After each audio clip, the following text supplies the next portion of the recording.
Sabay-sabay natin alamin ang mga kaganapan na nangyayari sa ating bansa.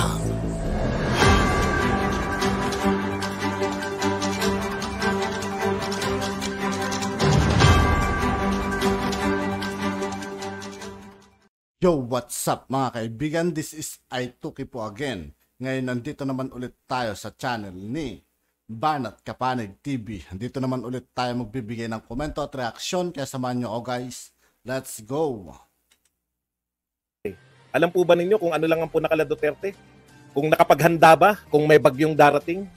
No? Ang titindi, nakabantay. Nakabantay sa Dolomite. Kung may bagyo, baka tangayan ng isang dakot na Dolomite. Baka tangayan. Kasalanang matindi. No? Kasalanang matindi ni Pangulong Duterte pag natangayan ng isang dakot na Dolomite. No? Lahat nakatutok, o yan, bumabagyo na. Anong ginagawa ng presidente? Handa na ba? Meron na ba? Nauna na si Lenny. Putang ngayon, lumindol ng matindi. 7 point something. Wala tayong balita. Hindi natin alam. Walang iniintindi. Very busy po ang lahat ng tao sa pag-intindi pag pinagre-resign si Sara Duterte.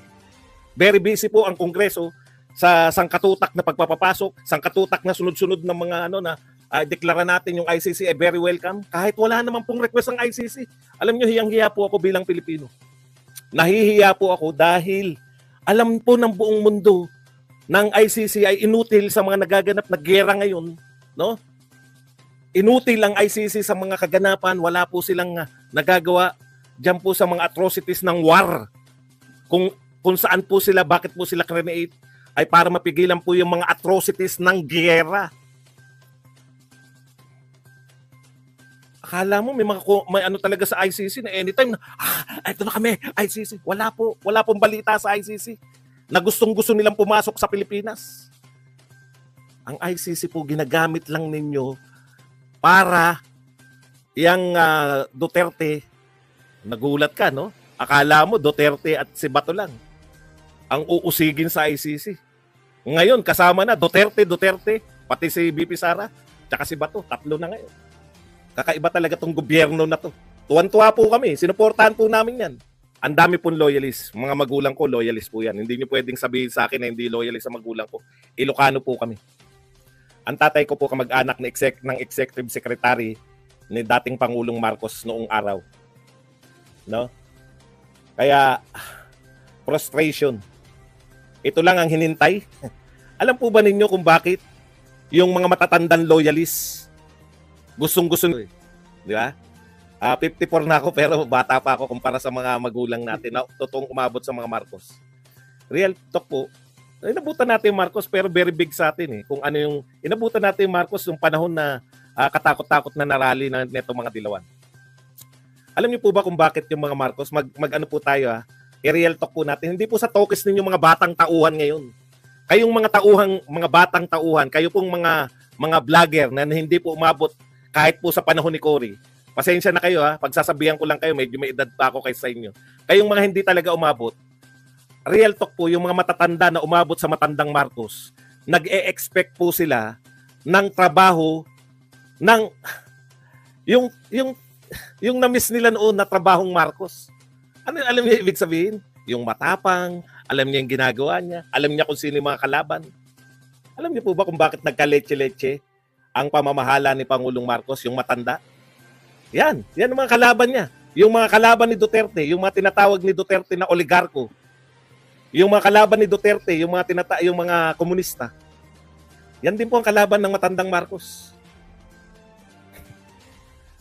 Nung nakabalik po sa kapangyarihan, yung kanyang kapangalan na anak,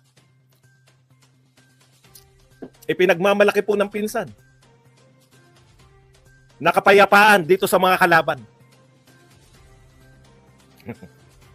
Ang tao po hindi po tulog no?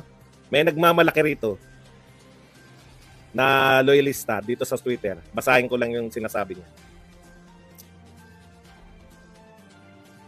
Ito po sinabi ng tao na to. Kaaway ng mga kakampyors. Tawag niya lahat sa mga Duterte kakampyors Kaaway ng mga kakampyors.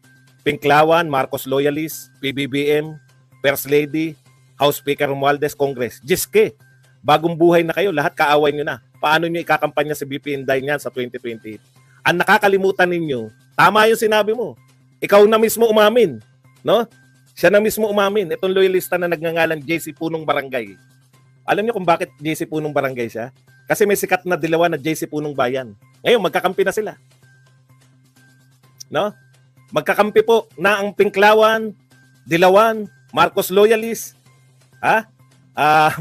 Romualdez, Kongreso, magkakakampi na po sila. At nangantsaw pa. Nangantsaw pa. Kinantsawan pa yung Duterte. Wala na kayong kakampi. Sabi, wala na kakampi yung mga Duterte. Paano kayo mangangampanya kay Sara Duterte sa 2028? Hindi nga kami nag-iisip ng kampanya sa 2028. Alam niyo kung bakit? Ang kakampi ng mga Duterte, Yung mga dilawan, mga kaibigan, ang nag-iisip sa mga ganun yung mga kakamping. Kasi kinakabahan sila ngayon, mga kaibigan, kasi ang malakas talaga ngayon, mga kaibigan, si Vice President Inday Sara. Siya ang matunog ngayon, mga kaibigan. yung taong bayan. Real talk po yan. Buhay na buhay pa. Ang bumoto kay Sara Duterte na 32 million ay buhay pa lahat. May namatay siguro, pailan nila lang. Ang ibig kong sabihin, buhay pa yung henerasyon. Ngayon lang yung henerasyon na yun. Buhay pa yung lahat ng bumoto kay Sara Duterte. Katunayan na taong bayan ang kalaban ninyo lahat. Tama yan, magkakakampi na kayo. Lahat ng nakikita ng taong bayan nasalot. Magkakampi na. Buti nga yun eh. Sama-sama na kayo. Dati, ang dami pa namin kalaban, di ba? Kalaban pa ng mga Duterte, ang dami pa eh. Pagtatanggol mo pa yung mga ka-unity mo. Bukod sa mga lumalaban na sa Duterte na kakamping, dilawan, mga makabayan black, no? Mga ICC, international, pati mga international, kalaban ni Duterte. Bukod dito, dahil unit team kami, tignan nyo ang problema namin ng ako particular. Yung mga katulad kong maniwala na Duterte ka pero nakipag-unit team ka. Bukod dito sa mga umaaway sa Duterte na pinagtatanggol mo yung si Pangulong Duterte at si Sara Duterte, bukod sa kanila, bukod sa makabayan at mga tropa ni Joma, bukod sa mga dilawan at kakamping, bukod sa mga international na kung ano-anong grupo, pinagtatanggol mo pa yung ka-unity mo. No? Pinagtatanggol mo pa. Kaya ang hirap sa kalooban eh. Mabuti nga yan ngayon na nangyari. Nagsama-sama na yung dati mong ka-unit team na nitong kalaban mo, isa na lang. Di ba? Nagsama-sama na sila lahat.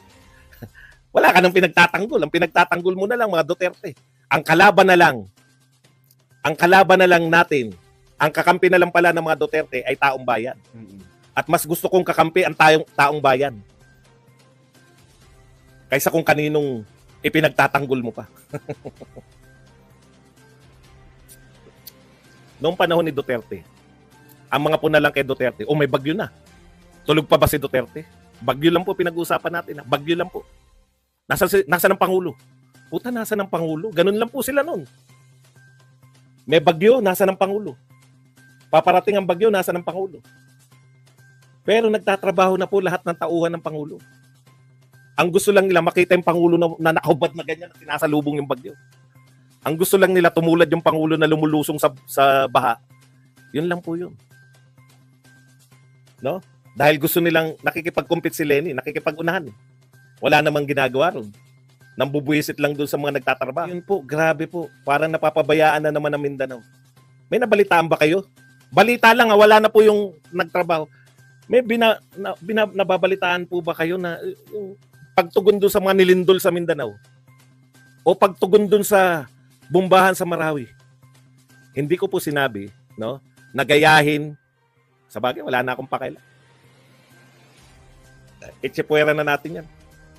Di naman talaga natin ma-expect yan na may kikilos at kikilos yan. Magbigay nga ng pahayag, hirap na hirap eh.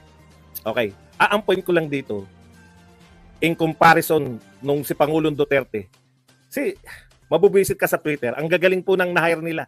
Sila Thea, etong Justin Manila, ang uhusay, ang tatalino po talaga. Real talk po, mas matatalino po sila Thea Tan, tsaka yung Justin Manila at iba pa, kaysa sa mga kakamping at dilawan. Real talk po. Pero no amount ng pagiging matalino, walang amount ng kahusayan yung makakapagtanggol sa mga taong walang ginagawa. No? Kasi Kita nyo ang ano nila, bakit? Wala bang bombahan? Maglalabas ng marami silang mga resibo. Panahon ni Duterte, may mga nangyari din ganito. Alam nyo kung ano pagkakaiba? Tama po yun. Panahon po ng Pangulong Duterte, may mga ambusan din na nagaganap. Yun nga yun eh. Kaaway nga yung mga nang-aambus eh. Kaya nga ayaw ng tantanan ng mga Duterte dahil sa galit nila. Ayaw na nilang maulit-ulit.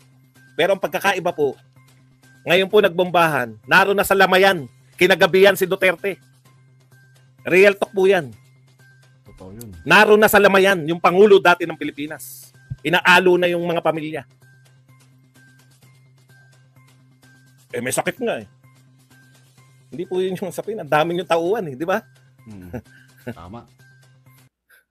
Tapos na. At yun nga po mga kaibigan, dito po nagtatapos ang ating reaction video. Muli ako po si I2K ng Sundalo ng Dunggalo at 811. Maraming salamat sa patuloy na pagsuporta. Yeah, peace out.